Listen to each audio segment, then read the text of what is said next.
Guys, thank you so much for being here. I really appreciate it. I just want to get a little intro on everyone because I know we don't all know each other, and I just want to kind of chat tonight about some great stuff about that. So, I'm Joe. I'm from Philadelphia, and I've got a 7-year-old boy, and one of my favorite things to do right now, he loves sports, and anything with soccer or baseball, I get to participate. So I'm having a blast at this age right now with him. Derek, please, sir. I'm Derek, live in Los Angeles now from New Jersey, North Jersey. I have a 4-year-old I have a 4-year-old son named Callahan, and he's just super stoked on everything, so it's good.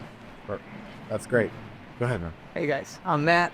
I've got she'll be 3 next month, 3-year-old daughter named Zelda. And she's so funny, man. We laugh all the time. We're like working on bits, like jokes. She knows butts are funny, toots are funny, and boogers are funny, and she makes sure, like, she'll let you know that those things are funny. And yeah, man, she's a blast. She's like her own little person now, and so it's a lot of fun. That's awesome. Love it. Thank you, Sanjeev. Hi, I'm Sanjeev. I live in LA, originally from Florida by way of Chicago. And I have 2 sons, 7 and 4. It's awesome hanging out with them. They're like, right now I'm the coolest person they know. And it's like, we just want to hang out all the time. And it's super fun. We play Roblox together. We play a ton of video games together, board games, and it's fun. It's fun listening to the stories they come up with, and we'll just make up fun stories, play video games and whatnot. Is it nice to feel like somebody thinks you're cool? Yes, it is nice to think that 2 people now think I'm cool. Yes, now that I'm a dad, I have one person that thinks I'm cool. Most I've ever had in my life. It's perfect. Yeah. So, go ahead. Yeah, hello, I'm Saul.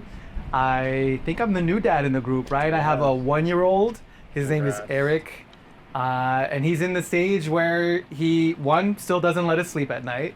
And then 2, he's starting to make some words like da and ma and grunts. Like, ugh, which is really beautiful. I'm enjoying like all of the milestones and the developments right now. So really happy. That's awesome. Thank you, so Dave. I'm Dave, originally from San Diego. I've been in LA for, long time now, 20 years. 2 girls, 7 and 10. And the 10-year-old is really into reading and cooking and a really adventurous eater. This past weekend, she was like eating whole shrimp heads and sucking out the eyeballs. And my other daughter, not adventurous eater, like they're so opposite. The other one is the chicken nugget girl and loves sports, taekwondo and soccer. So very different. That's cool. That's really cool. That's awesome. So I just want to toss it out to the group. Like, I say, like, who knew they wanted to be a dad like for a long time? Did anyone know that? Like, I knew I wanted to be a dad.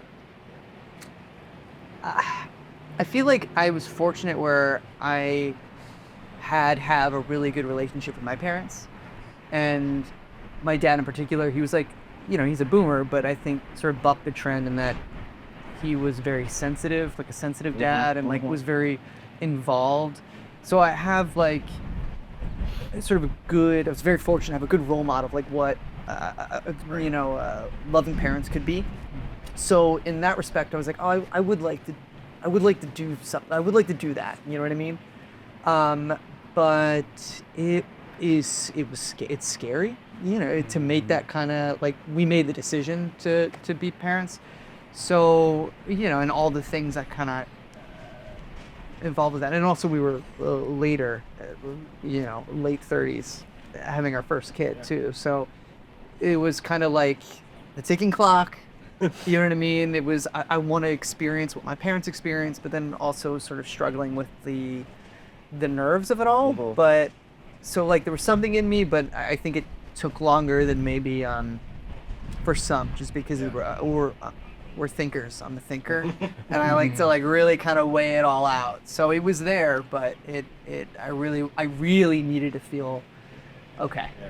Let's do I it. think it's interesting that no one immediately said, "Oh yeah, I wanted to be a dad."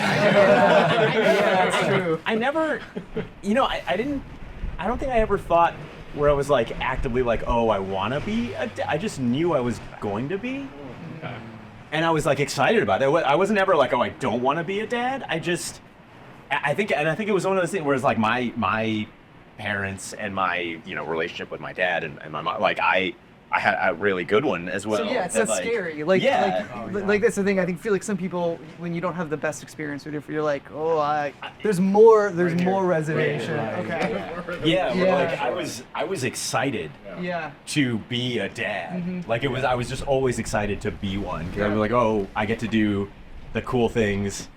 And it doesn't have to be the same cool things, but it's like, oh, the stuff I got to do with my dad when I was a kid, I get to do that with my kids, and it's which is another big, I mean, not to get too up, but like another big, I think, thing that I didn't realize I would feel or realize until I became a dad is, just that overwhelming feeling of love and connection and attachment to someone, and then on top of that, seeing this person and being like, this kid is my everything, and feeling that love, knowing what that love feels like as a father to a son, or a parent to a kid, and then realizing, oh my God, that's what my parents feel about me. And then it's like and then, it's, You hope they do. yeah, well, yeah. Yeah. And then it's, a lot of calling your parents. I'm so sorry. Yeah, it feels real guilty. Yeah. It definitely wasn't a well thought out plan for me. It just kind of happened. I never thought about being a dad in the sense of like wanting to be a dad, but kind of like knew that I would. But it's the best. It's like, oh my God. It's like all the things that like, I wish my dad would have done. I'm like very into it, but I don't want to like force it. So there's also like the overthinking aspect, but it's so much fun. Having a blast. I think the first time that I had the concept of parenting was 7th grade during home ec class when they gave you that doll that you had to take care of for like 3 or 4 days. But to your point, I was totally oblivious, like until I became a dad, to really understand like what is actually required of you to be a parent. It's out of this world. Did anyone get good advice when they were about to be a dad? Because There's no such thing as good advice. There's not really bad advice. Well, I mean, there's bad, like, oh, you'll figure it out, or just be the provider. And I'm like, what does that mean? Like, that's not exactly who I wanted to be as a father either. And having a father who, he was a provider, but like, he was not around. It would be weeks sometimes before like we hung out, they saw him or anything. And so I didn't think dads did much, honestly. So the idea that I wanted to be a dad was not something I got from him whatsoever. Still, I was like, oh, I'm a dad now. It's like, that really means something very important and special, but I have no idea how to do that. And that's like the hardest part for so many dads. Like, if you don't have that role model, how do you figure this out? So, I don't know. How about you? I mean, the advice that I got and that I even give to people is not very good because of like, what are you supposed to say? It's like, if they're not soliciting advice, you're like, oh yeah, let's get some more coffee. Like, there's those sort of tropes and stereotypes of being a parent. So and then it's like you don't know what questions to ask in the beginning anyway. That's the thing. That's my concept. Like, I don't know what I don't know, so it's hard to ask questions and advice for things. I have no sort of awareness of what's coming. I still think don't that's know the what fun I'm doing. I think that's cool. 7-year-old, I have no idea what it, I mean, anytime people will ask like, oh, what, they'll ask me for advice, or they're like, oh, what do you do? And I'm like, I'm winging it. Experience. You've got experience. though. Experience, yeah, but no, I mean, like, You kind of have a sense of what worked and what didn't for you. Oh yeah. But I mean, I still have no idea. Like, my kids are like, my kids are like, oh, I want ice cream for dinner. I'm like, that sounds like a great idea. I want ice cream for dinner. More flavor. Yeah, exactly. One thing you said, about like, oh, this kid is my everything, is something that I've heard a lot of parents say, but I never felt that. I feel like I felt like a jerk even feeling or saying that because, it's like it's your baby. Oh my gosh, you have a newborn baby. And I wasn't really even sure how to feel about them at first. I was like, oh, are you going to be a good person? Are you going to be a nice person? Like, what are you going to be? I don't know who you are. You don't have any personality yet. Who are you? And you sort of, and I grew to love them and love them and love them and feel, I guess, what you felt maybe at the very beginning, just like gradually over time. It grew on me rather than immediately enveloping me. You know, that could even be a bit like. That's what. You think he's hitting a joke? Start laughing before. Where like, I mean, I think the pressure that anyone might feel, or like, you know, I mean, it's a big. One day you're not a dad, and then all of a sudden that's like the biggest. And you know, maybe it's one of those things where like, you don't have to necessarily worry about like don't put so much pressure on yourself. You know, like do by saying that. I mean, yeah, but it's like, you know, everyone is sort of like, will figure it out and should be allowed to kind of figure it out, like, as they're, I don't know, like, going, you know, it doesn't have to be perfect on the, you know, we were talking about, like, I'm a first generation Indian in the US, and you know, my parents, there's that culture of perfectionism or just, you know, achievement, or the measurement of achievement kind of thing. So it's like, you know, whether it's I've got to get this right or I've got to get this right on the first time, you know, the first try. They don't. It's like, you know, it's figured. What you do, they can't die. Well, I mean, there's that. Okay, there is a baseline at least of a. Yeah, part of me felt like, I can't believe they let me leave the hospital. Yeah, I felt that way too. It's like, you're gonna give me this. You're coming with me for a week. What they make people do who try to adopt kids is so intense and long, and then they're just like, here you go. Oh yeah. I mean, honestly, like there is a lot of pressure, like societal pressure, though, to figure it out, like from day one. From day one, yeah. It's unreal, you know. And I think that the quintessential narrative of being a dad is just figuring it out every single week, every single month, as like new challenges arise. But did you guys have grandparents with you? Like when you brought your kid home for the first time? We did. We had one. Okay. Nope. Yeah. I think they flew in that day. But how long did they stay? No, I mean, it's India, but they stayed for like 3.5 years. They're still there. What do you think? Drop me off?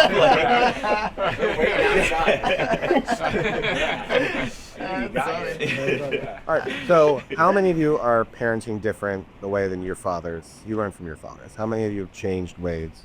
Yeah. Oh, exponentially different. Go. Well, we could go on for a very long time, but yeah, no, I stopped drinking alcohol completely. So it's just sober father example. Definitely, you know, putting time spent with him and like more like connection as opposed to connecting through like providing, right? You had said, because I feel it might be like an East Coast thing where it's like you grew up in Philly, Yeah. you grew up in North Jersey, like New York area, so it's like that like mentality of just like the dad going to work and like bringing home like the bacon or whatever, right? Or like the bacon. But like, you know, and then, you know, being around, but like also like, you know, having those dad struggles and like growing up like from the boomer generation of like, you know, and Midwestern too, like, you know, just burying those feelings and doing it, pushing through. Like, I'm definitely completely different. So, but yeah, no, that's How did you know? Did you know you wanted to be different? Because I know how I felt in that scenario without getting like super deep. You can talk to my therapist about it. She knows all. But yeah, no, I mean, like my dad was great. It just wasn't. I wanted it to be different. Like I want to give my son what I want, right, or what I wouldn't want, right. So that's where it is. Yeah. How about the rest of you? Same, different than previous generation? Yeah, I mean, like what you were saying, Derek, or like I, you know, my dad and I had a great relationship, but we never talked about feelings, or never talked about like, and you know, looking back, I could tell there was, you know, there were times where it was like, oh, I think all he wanted to do was figure out a way to talk to me, and he just, from how he grew up, he just, you know, couldn't, and you know, I always knew my dad loves me. Like, I love my dad. My dad is, you know, Superman. He is Optimus Prime to me. He is, you know, but I don't think we ever said it. And you know, when you're a teenager and growing up, you know, there's times where, you know, there was never a time that we ever talked about our feelings. Feelings are those things that you feel in the bottom of your stomach that you just don't think about. That's what alcohol is. Yeah. Those go away. And so I actually kind of lived like that as well for a long time, you know, probably until kids, and you know, I give all the credit to my wife, who like forced it out of me, where she was just like, this is how you were, this is how it was for, you know, and we can't do that with our kids, like, and so, you know, very early on, and it was almost physically hard for me to do it in the beginning. Not because I didn't want to, but it was just that feeling. It was just such an like a weird. What emotions? Well, yeah, but even just like talking to like. Oh, for sure. But it's a big thing that I'm like so open and honest with my kids about how they're feeling, how we're feeling. You know, I'll flat out tell them I love them, just randomly too, and even seeing the look on their face. Like, it's so crazy just seeing the look on their face when you tell them you love them for no reason whatsoever, and then they just, you know, run off and do whatever. I should try that sometime. So yeah, very much wanted to, and then two, like, you know, again, boomer generation kind of thing for parents, where it's like, it's my way or the highway. Right. Where I want to, you know, give them the opportunity to feel like they're in the conversation. And figure things out together. So it was a big thing too. how about you? Yeah, like I said, like my experience with my dad was different. My dad's also like, he was a magician, a performer, so he had his emotion. Disappear? No, not that kind of. But he was like, emotions were out. You know what I mean? So like things like saying I love you was very frequent. So that is like a muscle that I have worked out, just used to saying that to my dad, and that's something that is just sort of instinctive for like my kids, and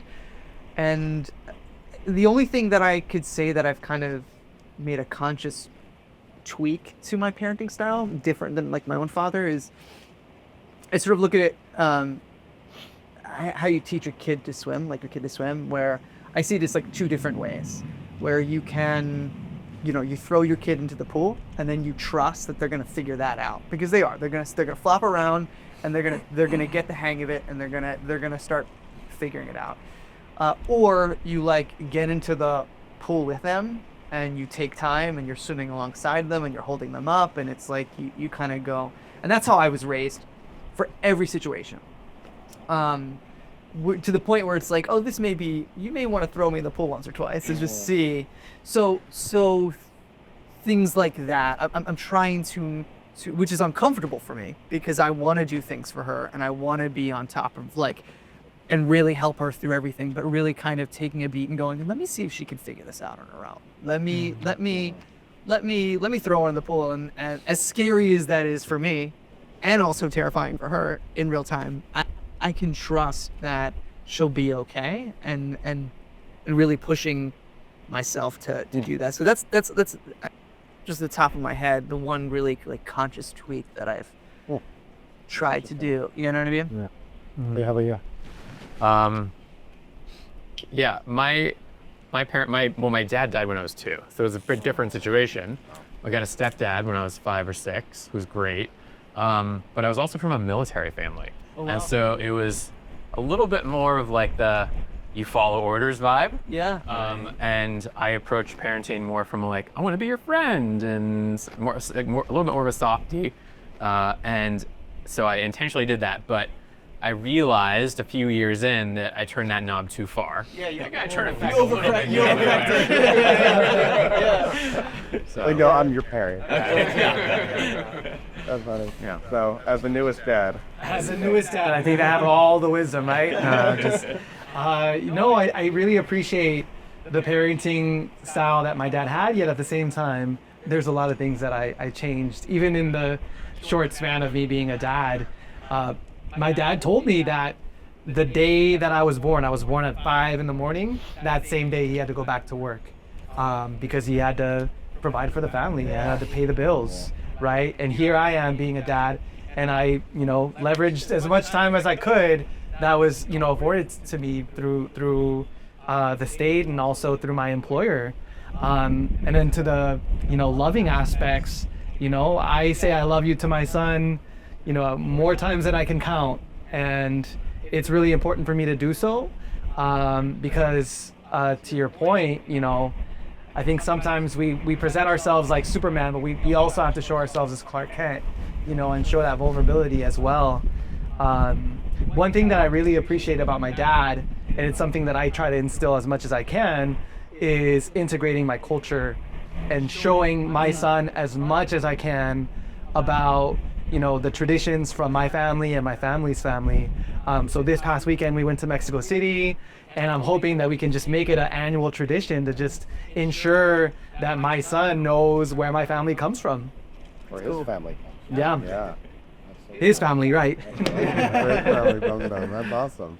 All right, so Matt, you got a daughter named Zelda, so you like video games. Clearly, he'll say. Okay, you struggle with that in the house though, and like too many games or too much time on the screen? Because that is one of my hardest problems that I'm dealing with. I mean, she's only 3. She'll be 3. So, the video games aren't quite, she hasn't been introduced to those at all. And we've avoided things like an iPad, like the mobile devices entirely. She does watch, she'll watch TV for a little bit. So we try to limit the obviously the types of stuff that she watches. It's a lot of Pixar, it's things that, look, there's nothing to back this up scientifically, but I just feel like the stuff that we grew up on was slower paced. I watch some of the stuff that's created today, and everything is like moving on screen at the same time. You know what I mean? And it's really quick cuts. And maybe just because I'm old, and also I don't relate to it, I just feel like, I don't know, I want something, if she's gonna be watching something, to be slower. But yeah, we've avoided the iPads because I find myself I just feel like it's messing with our brain. It's a whole other conversation, but I feel like it's messing with our brain chemistry, and I know she's going to have to be exposed to it eventually. It's unavoidable. But if I can kind of, while she's developing, I mean, they're always, but I want to kick that can as long as I can. And then to you, who's playing Roblox, and you have everything else with your kid all the time. But they're older. Yeah, they're a little older. They're 7 and 4. But very early on, my 7-year-old, when he was he might have been 3 or 4 or something like that. He was figuring out coding. That's crazy. Yeah, That's cool. I mean, it was very much to where we took him to he goes to a coding class, and they did his they do an assessment to see where they're gonna place him. Yeah. And they literally walked out and they were like, we've never seen a kid this age know this much. When was he exposed to that kind of stuff? So Because I remember when he was really young, we went to get breakfast. And they were, how old was he? So he wasn't. Yeah, I was gonna bring up this guy. I was thinking about this too. He was just about to turn 2. They made sure that where he was sitting, because we were at a restaurant bar, so they had screens, that his back was so that he couldn't Watch the screen. it wouldn't be near the screens. Yeah. Just even if it's in the peripheral. Yep. And now he's coding? And so it shows how much we knew. But how did that happen? Well, because as soon as he turned 2, we gave him watch the screen. He was like, so If you're gonna watch YouTube, you better try. So we did no screens until they were 2. And I mean, Slow clap right there. So first kid we did no screens until he was 2. Second kid we made it to 1.5, and then we were That's like, all hard. right. If the one hit the Because he was already That's gotta be hard. And so we do have he calls it an unlimited policy. We're like, it's not unlimited. It's just, he's following what he's passionate about. So he's going into Roblox, he's figuring out games, he's beating the crap out of me on these Roblox games that, like, as an old school gamer is ticking me off. Because I'm going to him with my phone, being like, can you beat this level for me? And he's like, Dad.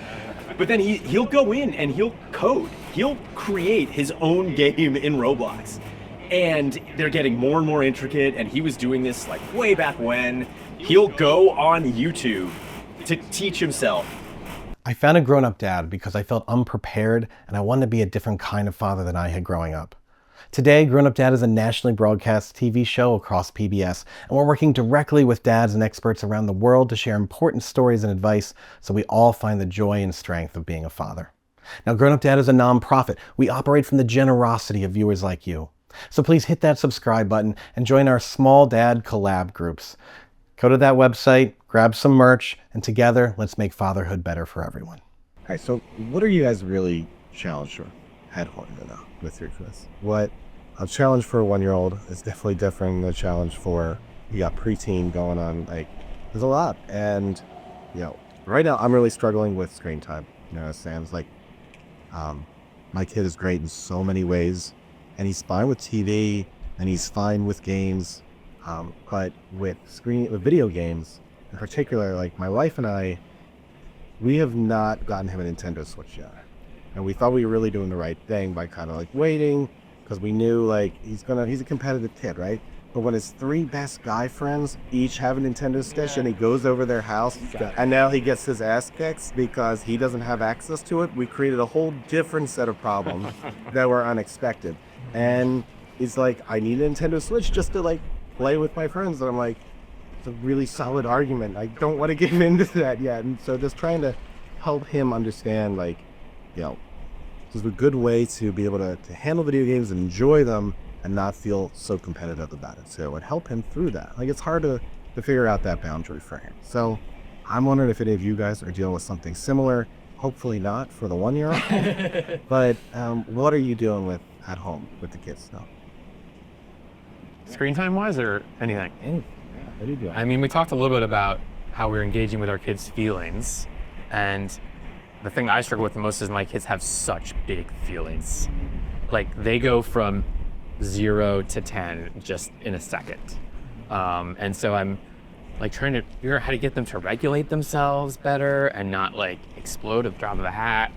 So that's, I've got whether one kid is like just has anxiety about like going to school tomorrow, or a kid, just like hates when her sister laughs at her. Like, it's just, and then the sister like pokes harder because she's getting a reaction and the feelings get bigger. So how to get my kids to recognize the size of the problem and react accordingly is the thing I'm struggling with. Do you play video games with your kid? We have a Nintendo Wii, which we've loved and I thought it's been satisfying that itch for a long time, but then the Switch is amazing. Yeah, I can't argue against that. And it's like, so I want to play more, but I'm hesitant because I'm worried about how that's going to affect him. Right? Worry affect him how? Okay, so I didn't know I shared this stuff. So like 2 months ago, the reason why I wanted to do this episode is because he's at a friend's house, and he's honestly not doing well playing Nintendo Switch at a friend's house. I have to come over and kind of calm him down and help him out, and he ended up crying in the bathroom, and he ends up composing himself and saying goodbye properly. But we get back to our house and he's just miserable. Like, he's like, I need a screen now. Like, there was nothing I could do to make him happy at the moment unless it involved the screen. So it was like a horrible fight. And then I got him to calm down a little bit, but then like after like 45 minutes he's like, I need a screen now. I said no again, and he's bounced upstairs and he says, I want to kill this. And this is the normal happy get. And the first time he says this, like, just you're shocked, you're taken aback. And I'm like, and thank God I didn't say anything, I just kind of looked at him and I opened my arms and he came down the stairs and hugged me and like cried it out. But God, what a huge, like, video games are doing something to him that is not like anything else in his life. And so I'm trying to figure out how to help him balance that, because I'm worried that they're messing with his head. I'm sorry, man. That is.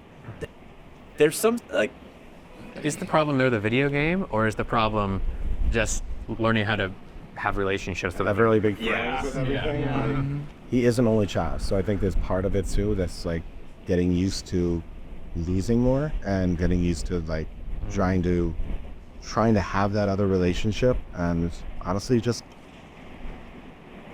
honestly his relationship with losing is also part of this as well, which is really hard because he is an only, and I probably and his friend a little too much. I need to be the parent a little bit more, so then experimenting with not letting him win. It's hard. I've got mixed results so far. There are differences. and every kid obviously is going to be different. Screens can sometimes help regulate. It might be just like you were saying, the navigating like the winning-losing relationship, and I mean in the video games that I've like my kids watched me play video games, and before they could play anything on the Switch or anything like that, like they had to see Super Mario 1. Like you had to crawl before you can walk, so we had to beat 1, 2, 3, Zelda, Warp Zones. Yeah, You let them do warp zones? no, of course not. And when it got to the point, I mean, they made me better at Mario Kart than I've ever been ever. I can power drift an entire like course. But when we started playing together, even my 4-year-old, who is like amazing at these platform games, they were more happy playing the game and just happy playing together and helping each other out. And I was the jerk. I was the competitive, like, what are you doing? We got to get to this platform. We got to do that, like. And so it was a big wake-up call to me that we weren't having fun playing video games together because of me. I'm the problem. I'm the problem. Yeah. I'm the 4-year-old. Yeah, exactly. Yeah, my 4-year-old, my 7-year-old, and I'm just like, what are you doing? You gotta jump on this platform and go like. So that was a big, that was a big thing in terms of like. Well, what do you do next time you play? Are you're really trying to regulate yourself, or just be like, it's okay if I die because that's infuriating? Well, yeah. I mean, it's one of those. It's like the Homer, the where he's just getting he turns into a monster, or it's which we'll have to cut because I'm talking about The Simpsons. But anyway, no, it's like that. Yeah, that I was just like, you know what? It's fine.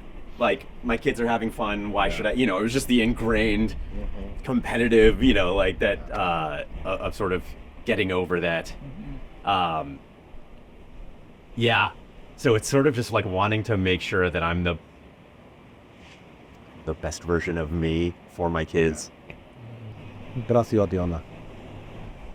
Well, we're going through a divorce right now, which is, it's cool. No, it's way better for everything. But I was a product of divorce. So I was always very, very like anti like getting divorced, because I was like, he needs stable home, whatever, blah blah blah. But it'll be cool, and he's dealing with it really, really well, and I think we're doing it fine. But it's like always checking yourself and like kind of like thinking, and then you overthink it, and you're like, oh man, am I messing him up? Or you should probably give him ice cream for dinner, because then he'll like me more than his mom, right? It's like, all that stuff. But he's doing really well, and I think like kids are so adaptable, and like with like the screens, for instance, I think that's just like the reality we're in. And I think that like if you don't give it to him, it's almost like not giving a kid a baseball glove back in the day. It's like you're just not giving them the tools that they need to be able to function in the society that we're going into, right? It sucks, but like he's been on screens off and on forever, but like when he's on them, right? It's weird. He's really into it, but then it's like when he's not, and he's like playing with toys. Right. That's great. Yeah. See that? Like that's But like great. I feel like it's like that balance of like not making it seem different or weird, or like you can't make it seem like it's better or worse than it actually is. It kind of just is, right? And this is like, don't make it different. That's it. Do with it what you will, and then we'll kind of like deal with what happens, right? if you're being a weirdo, we're gonna take it away. If you're being cool and like a normal kid or whatever normal means, right? You can go with it. But like, you know, it's hard. It's like this thing, like we're not prepared to be dads. Like I'm not an adult and I have a kid. Like, he teaches me more than I teach him, quite honestly. It's like, and I feel like I'm growing up again in a better way because I have this dude, which is way cool. And so, yeah. And just, you know, my biggest thing is like making sure that he gets to have a childhood and that he's not like adult, trying to get to an adult too soon, right? I heard something was like if you give like once you start giving kids like adult tasks as small as they might be, they lose their sense of like childhood. And once like childhood ends and they turn into adult, they get like stunted there. You know. Yeah, my kid was definitely different after I made him do my taxes. Oh yeah. That's when he started coding. Yeah. Same too, right? That was real weird. But he's smart, so I get it. Do you mean chores or you mean like what's an adult task really? It's a great question. So like for me, for instance, like I base all this on myself because I'm selfish. But no. Like when I was a kid, like my parents got divorced when I was 7, right? So it's like when that happened, I was the oldest boy, and I was the oldest. So I had 2 younger brothers, and I kind of had to like watch them, take care of them. Like I had to give like the child support check to my mom, like from my dad, like, you know, stuff like a kid shouldn't do in theory. Yeah, those are adult responsibilities. Yeah. Chores are like, you know, Empty the dishwasher. Grocery shopping, right? I had to like watch my brothers until my dad got home. I had to like make them dinner and stuff, right? Not like it was weird or bad or anything, but it was just like, you know, I definitely was not playing video games as much as I probably could have or wanted to. So that's kind of like what I'm saying. Yeah, but it's cool. I mean, you know, kids are great. They're sponges, which is like a blessing and a curse. Right? Yeah. So how about you? What's your biggest challenge right now? You know, right now, it's still trying to navigate the daycare, childcare system. So what do you do? It's a struggle. We honestly still are trying to figure it out. A year now, price to go Pretty right now in much, yeah. It's California? another mortgage. You know, it's wild. I'll tell you this story. When my wife was 4 months pregnant, we completed the applications to the 2 daycares that are by our home. We just got one call back like 2 weeks ago.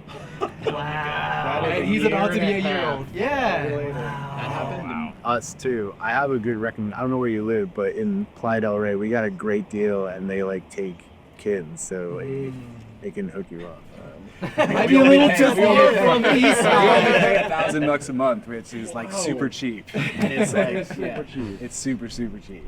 It's just wild. Like the market, especially for the young babies, they're like, oh, we can only accept 6 babies total. We could only accept 5. So it's really hard to get a spot. But I think once they're like 18 months old or 2 years old, it opens up. 2 more. Yeah. That much better. Well, I think 2 years you can start preschool then, and then it's a little bit. Once they're potty trained, that's the sort of that's when they really the gates open up. But yeah, you got a little ways for that. But yeah. It's still nuts. It doesn't get easier. Yeah, it just the gates open up a little bit. Yeah. But the idea that you have your child isn't born yet, and you're putting them on waiting lists for things, and it's like, how is this the system that we accept? And we're like, this is normal. There's also interviews. You have to go interview. Yeah. Interviews? Yeah. This is Los Angeles. Come on. And the You need a cost. headshot too for the meeting. We send in pictures. Yeah. Yeah. I had to send in pictures and family. Yeah, like family photos. Family photos. Yep. Yeah. Oh yeah, family. That was, we had it. What is wrong with you people? I didn't make the rules up. To be clear, this wasn't our decision. Even the cost too, just the financial burden of having kids. I mean, I have friends that were like, we're not having any more kids. No, that's a fact. That's absolutely a fact. Yeah. It's like you can't afford to live in LA if you have both Period. people aren't working. Period. I was gonna say if both people aren't working, but yeah, maybe period. But then if you're both working, then you have to have childcare. So. And then that childcare costs more than like the both people were like. One income is like just going to straight to childcare. Yeah. So it's basically like a little day vacation for you from your children that you're not making any money on, but Yeah, it's true. He gets a vacation at work. well, there's some truth to like, oh, thank God it's Monday after a weekend sometimes. Like, I love him, but like, that's where screen time comes in. Okay. No problems there. All right, we're in LA. We're in the image, the capital of the world, basically. And I wanted to ask you, what's the messaging you get on masculinity and feeling whatever traditional strength is? Because I've hated everything I feel like I've seen and received in my 40 years so far, and I feel strongest when I'm a good dad. And I've never gotten that message, I think, in my entire life until I became a dad. And I was wondering what you guys feel like. Where do you feel your own strength from, and what makes you feel good about yourself?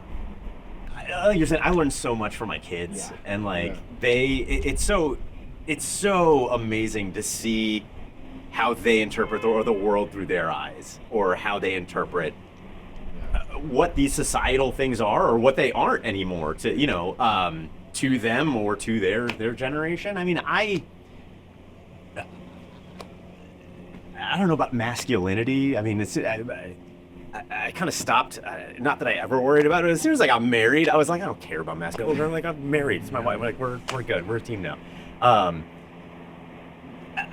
But I think the strength is just like, I see strength in empathy and just being like a good person. Like, I see intrinsic wants in my kids for just wanting to do good things and be good people to people. And I think there's strength in that. I mean, I don't think there's, I don't see, the concepts of like, the machismo, or like we talk about like not talking about your feelings, and we don't cry or anything like that. Like, I think it's way harder and takes way more strength to be that vulnerable and to show those feelings, be able to communicate those feelings to people that you care about. That's what you had. We're in a very confusing time, just in general, because it's like, define like masculinity, like define like what your sexual orientation is, comparatively speaking to like what like the kids they're getting raised now. Like, I just entered the dating world, and it's like you go to like on dates with like these people, and it's like I just went out on a date with like this woman who is a lesbian, who like just got out of like a lesbian relationship with her partner, and they had a kid, and she carried the kid, but it's the other partners like like whatever, it's her, right? So it's like, and then it's like, now she's dating guys, right? So it's like, I'm just like, okay, what is going on, right? Let's talk about masculinity. I'm just sitting there just like, how do I fit into this? This is wild, right? So it's like, I think it's just like kids and like, I think to your point, like empathy and like being a good person and just reinforcing like solid whatever values are anymore. And it's like, especially with the way people interpret religion or lack thereof, or like whatever, it's like there is no guide anymore. There's nothing to like lean on. So it's like just being a good person, just reinforcing like good things to these kids is like, being like a masculine dad is like being a good person, I guess, now, right? So I guess that's kind of.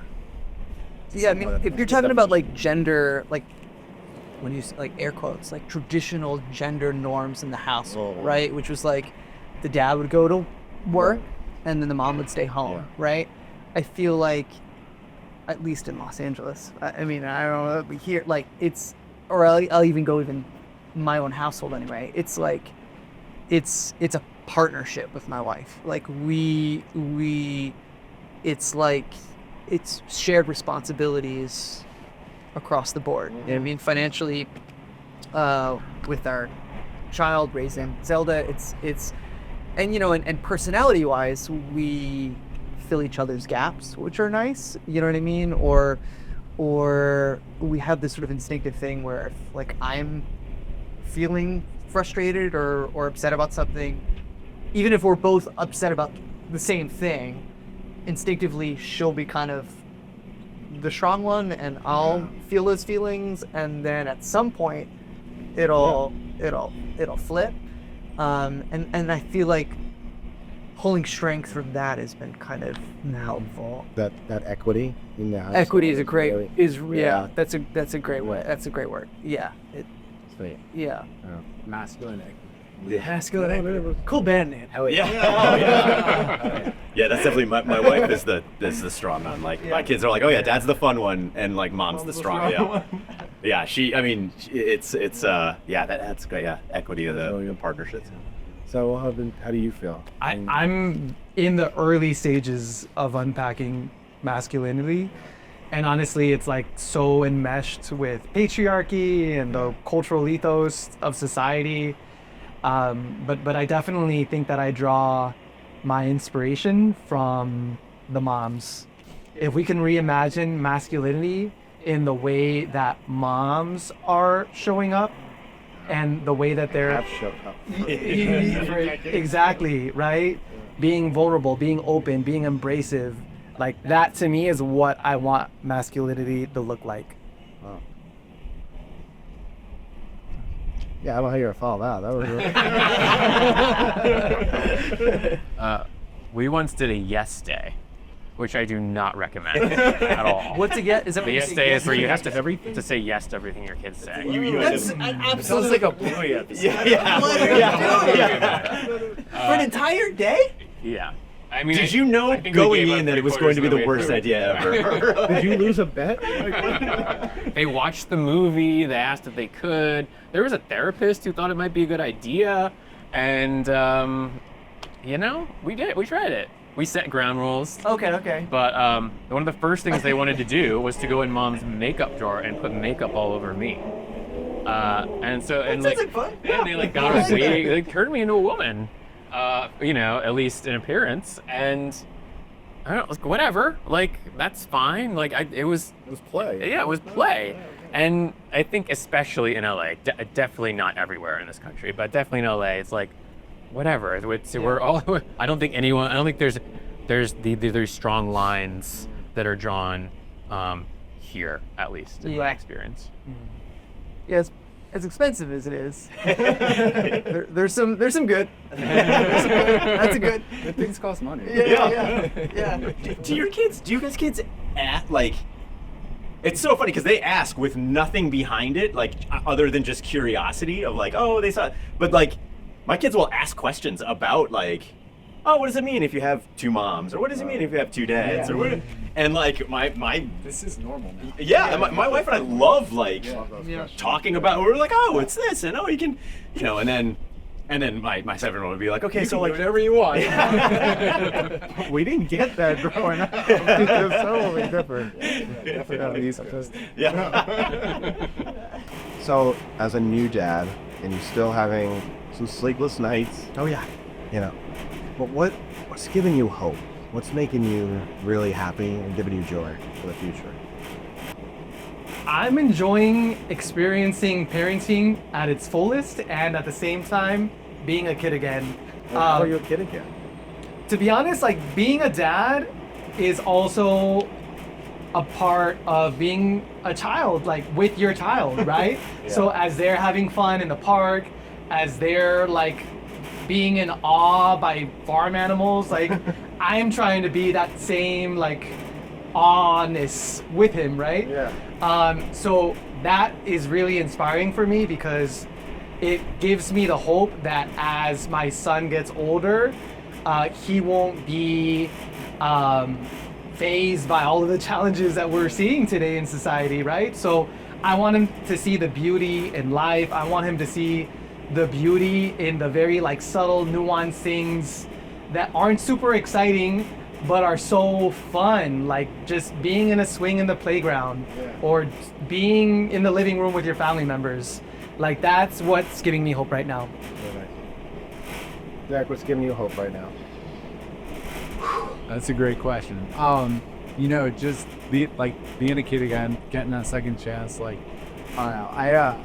I've been going to therapy for like a long time, and there's this one thing where there's this one type of therapy called rapid transitional therapy, RTT, and there's this one point in it where you go back and you meet yourself as a kid, and then you like walk yourself, your kid version of you, into your house, and like, this is my stuff, right?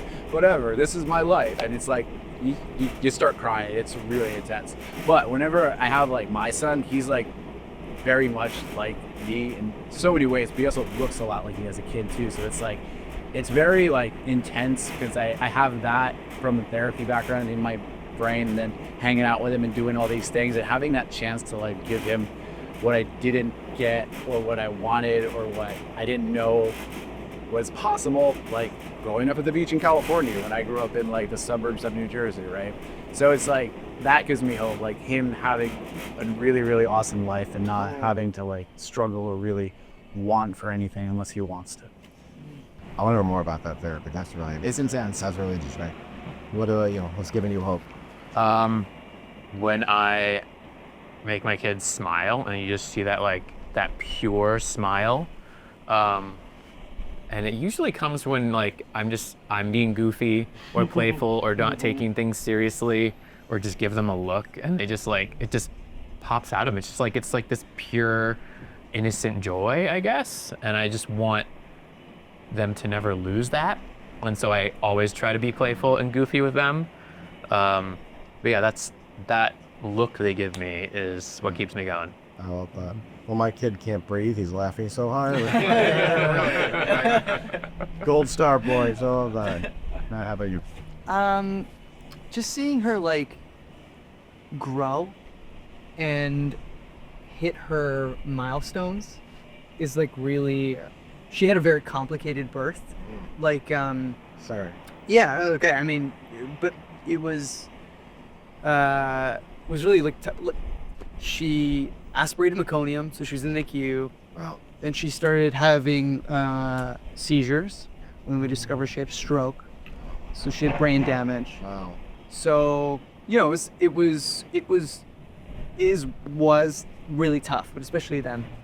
And when you have injury to the brain, like you just don't know, like developmentally what that can look like. So early intervention was really important. We were very fortunate, like that we could spend a lot of time with her, and we still do, just with our careers and stuff. So but we kind of like, we just bet on her. You know what I mean? You do what you can, and you took a lot of like, hey, let's just take it day by day. But seeing her, knock on wood, man, but like grow and like, oh, now she's using both her hands. Let's go. Okay, she's saying some words. Now she's sick. Now we've lost count as all the words that she can say, and you're like, okay. So, and it's a long, long road, and you never know, but just, it just feels like, the wheels are going and going. It just makes you go, okay. You know what I mean? And it gives me hope and excited to keep going, man. Like, I'm very, very proud of her. Very proud of her. Yeah. Gives us, it makes us excited. Like, yeah. Sanjeev, close us out, man. Oh, okay. Yeah, I'm really excited to see how my kids are, just their personalities coming out, and how they're figuring out who they are and as people, and just it's so fun to see them interacting with the world, and my parents, my mom and dad, they're my North Star. They're my compass. I can never feel alone, kind of thing. And I'm excited to be able to be that for my kids, because they're also that for me.